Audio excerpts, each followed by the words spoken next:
Did Diddy cross the line? During a recent hearing, former Danity Kane member Dawn Richard made a chilling revelation. She claimed that Diddy once told her he could make people disappear. When asked what she thought that meant, she replied coldly, "He was talking about killing." A statement like that, even if some see it as hyperbole or an angry threat, carries a much darker weight in the context of such an explosive trial. Dawn also confirmed witnessing acts of violence against Cassie. She says she was warned to stay silent because Diddy knew what she knew. It starts to paint a picture of an environment ruled by fear and silence. A climate where Diddy's close circle seemed trapped in a spiral of power, fear, and dependency. Because it must be said, by staying close to Diddy, both Dawn and Cassie benefited: money, fame, opportunities. But is that enough to call it control or coercion? It's not the typical scenario of a helpless victim. And a jury might see that differently. For prosecutors, proving these women were fully under Diddy's control while also enjoying certain perks is anything but straightforward. Dawn also mentioned someone named One Top, allegedly Diddy's drug supplier.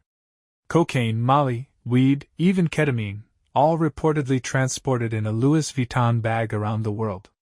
When asked if she saw Diddy pay him, she first said yes, then backtracked, saying she didn't remember, contradicting her earlier statements. That kind of inconsistency weakens the case. There's also the issue of firearms. Dawn claimed she saw Diddy wearing guns on his waist, but never saw him threaten anyone or use them. Once again, we're brushing up against the limits of hard evidence, and for a charge as serious as racketeering, you need more than a climate of fear or violence. You need facts, clear proof of a structured system, something akin to organized crime. And so far, it doesn't add up. Another disturbing element: photos shown to the jury of Cassie with a split lip and a swollen eye. Other witnesses confirmed the beatings. One time, she reportedly had to wear sunglasses at a Central Park event to hide her injuries. Dawn says she wore sunglasses too, in solidarity. Powerful, yes. But Diddy isn't on trial for domestic abuse. As shocking as those images are, they risk muddying the waters. The prosecution seems to be trying to do too much. We hear about jealousy over Michael B. Jordan, arguments with Kim Porter, toxic work environments at Bad Boy, 20-hour workdays. But what does all of that have to do with sex trafficking, coercion, and racketeering? If the jury thinks the goal is just to paint Diddy as a monster, it could backfire completely.